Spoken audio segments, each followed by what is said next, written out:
to Boomer Being. I'm your host, Leslie Noymer.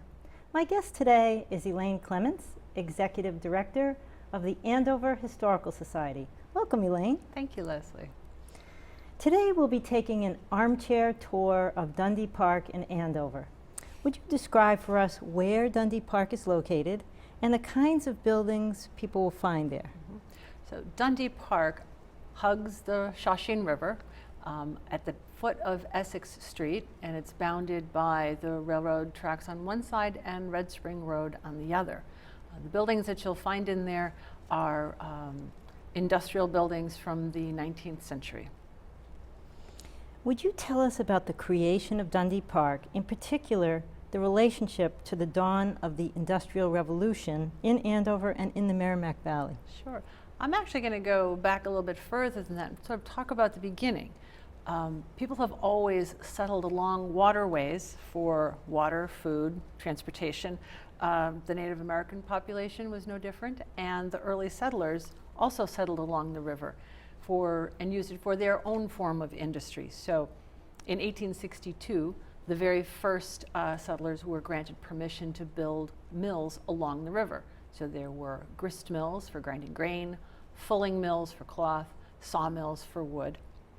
And up until 1795, we still see on the maps those mills in that area. Dundee Park, as an industrial entity, wasn't really developed until the very early 1800s. And there are even today, there are 4 mill districts that were in Andover all along the Shawshene River. Dundee Park is just one of them. So there was Ballardvale, which we still know today in South Andover. There is Marland Mill Village, Marland Place, we know that one. Fry Village is now called Shawshene Village.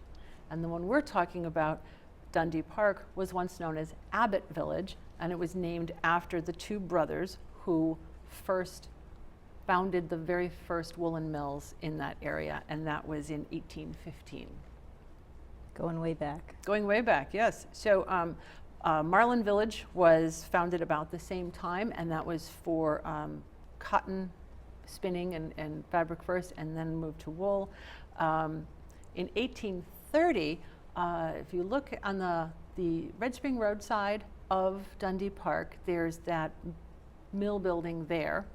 That was once known, very recently was known as the Redmond Card Building. Today it's known as the River Bend Mill, and that was actually first built in 1830 for purposes on that side. And Ballardvale came up at the end in 1836, so they were sort of the newcomers to the Industrial Revolution in Andover. So how does Dundee Park tie into the industrial district in Andover? Pretty much all of those, because Dundee Park is in the middle of those 4 mill district areas, its relationship is there. And it also ties in through the textile industry. They're all situated along the river because that's where the early power took place, or was derived from the river. So tell us about Smith & Dove. How does Smith & Dove tie into Dundee Park, and what kinds of things were produced there? Yeah. So when it was Abbott Village, it was the 2 brothers were Abiel and Pascal Abbott. They sold their that property to the Smiths and the Dove, and so the Smiths and Doves had actually started their first mill in what it was then Fry Village. So to back up, to who are the Smiths and the Doves? Because there are 2 Smiths and 1 Dove. So John Smith was a millwright from Brecon, Scotland, and he came over to America in 1816. He traveled all through the South, learning about the textile industry, but decided that he could not live in a slave state.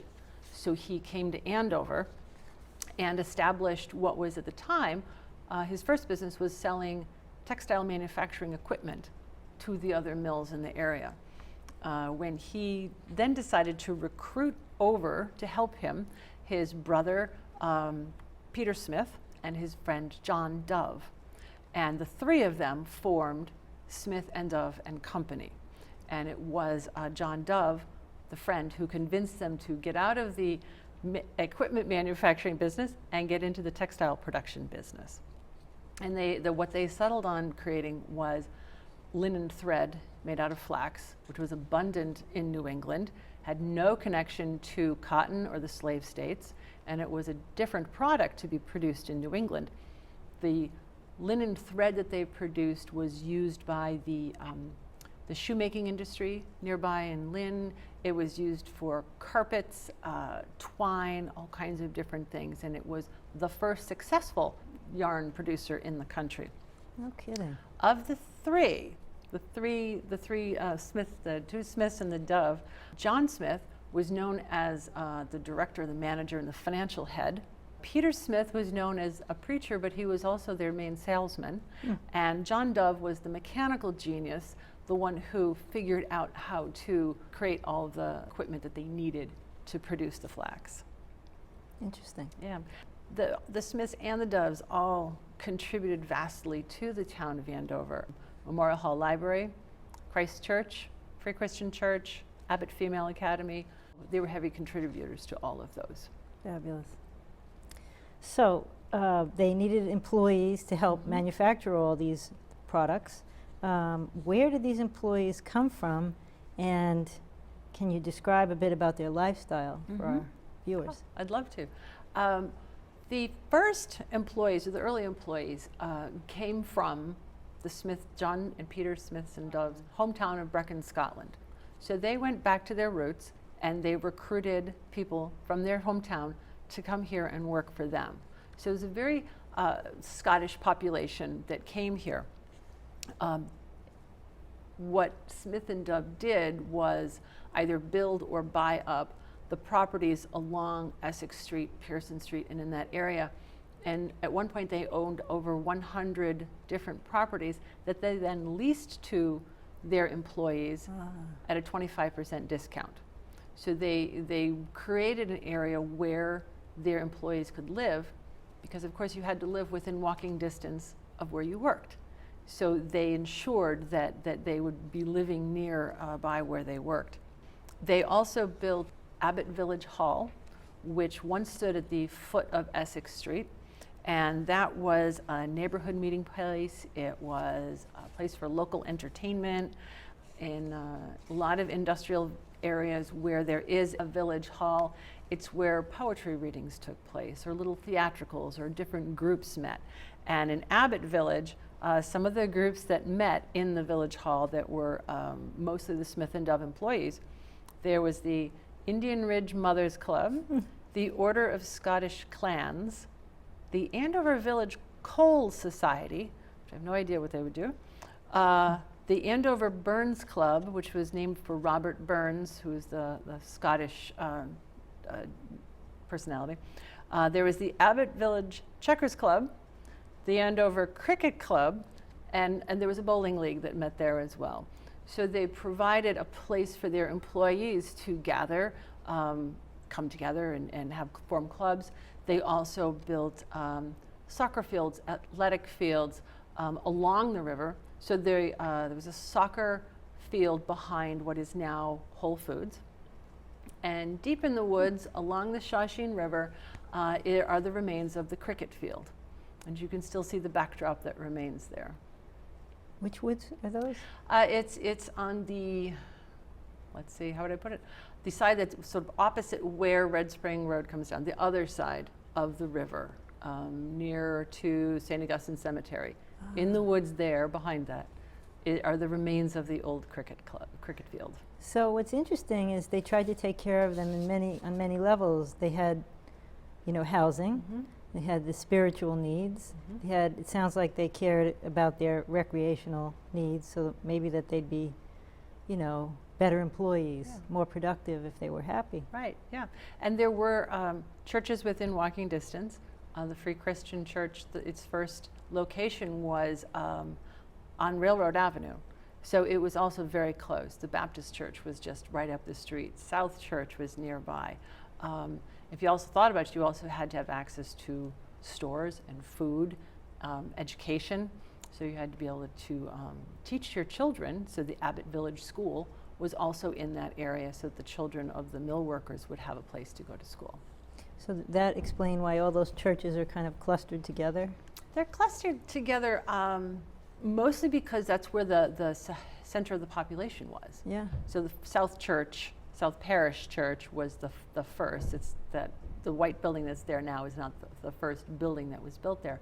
But then the others clustered where people are because, again, at that time, people had to be able to walk to get to their house of worship or their school or their business or a store. Well, it all makes sense.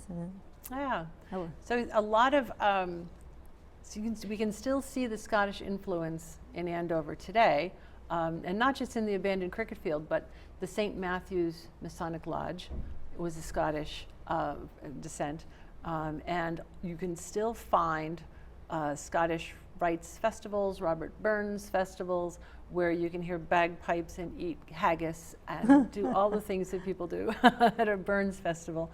You can see it in the parades that were still held as well. So Smith and Dove closed in 1928. Today, Dundee Park is an office park. Can you describe for us more about the transformation that took place? The transformation of what was Smith and Dove Manufacturing to Dundee Park really is the story of New England manufacturing.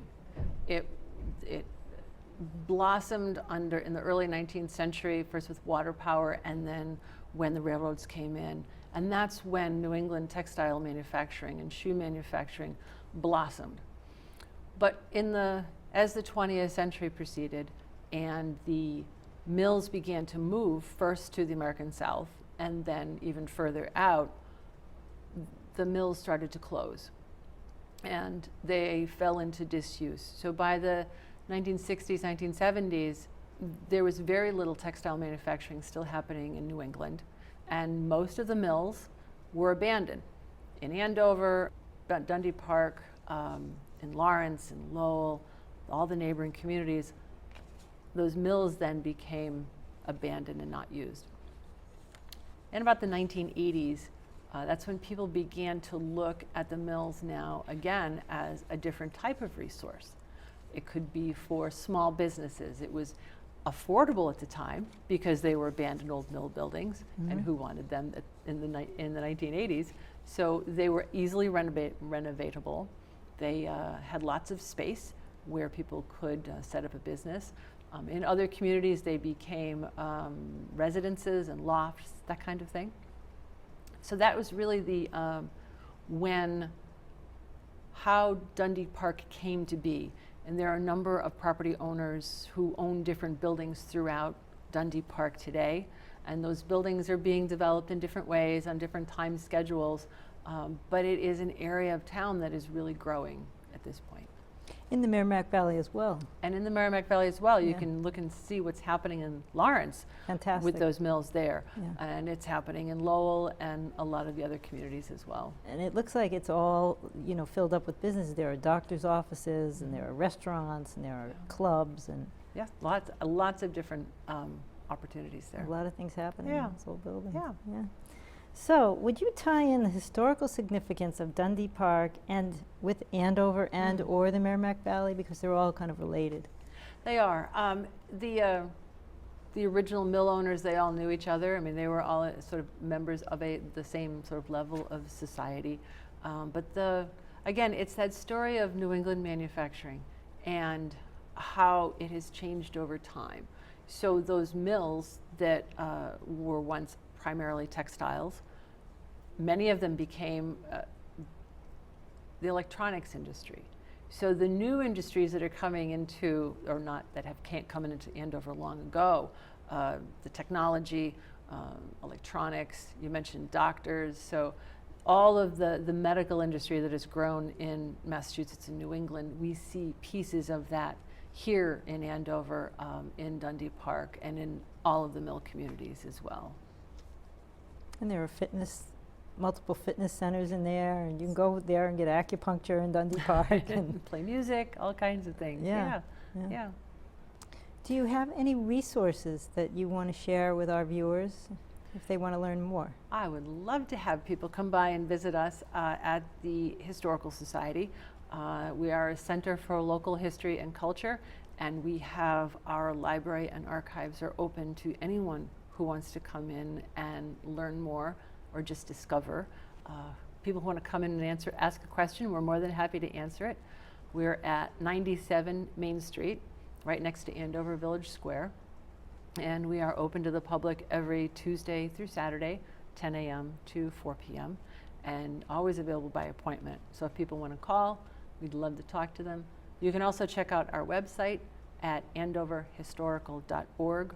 We have a lot of information and other resources there that people can look at. And when I was invited to the open house at the Historical Society, I was amazed by every kind of collection that you have, from the library downstairs to the archives with photographs to the costumes or the older clothing that you have packed in tissue paper and beautifully preserved for all time, jewelry. Yes, and that is that program that we call our behind the scenes tour is a great opportunity for people to see those things that we can't always take out. We have 50,000 items in our collection and we cannot possibly put them all on exhibit, but this is a really fun way to bring people to the collection, pull out some interesting things then give people an opportunity to explore them, tell stories about them. You were very interested in one collection, and so you came back, and I know one of our staff members spent a couple hours with you going over that collection, and that is one of our most favorite things to do. If people are interested in Smith and Dove or any of that time period, we have fabulous photographs. We have, I know we have a bolt of cloth from the Ballard Vale Woolen Mill in the collection, and so there's a lot of good things that relate to Dundee Park, but also just relate to the entire history of Andover. Yes, I was amazed at the collections and what a fabulous resource the Andover Historical Society truly is. Thank you. And they've had one leader for a very long time. Yes, yes. So, next time you're uptown, drive through Dundee Park, check it out, and check out the Andover Historical Society and their websites to learn more about the town we live in. It's a lot to learn. And thanks for being with us on Boomer Being. See you next time.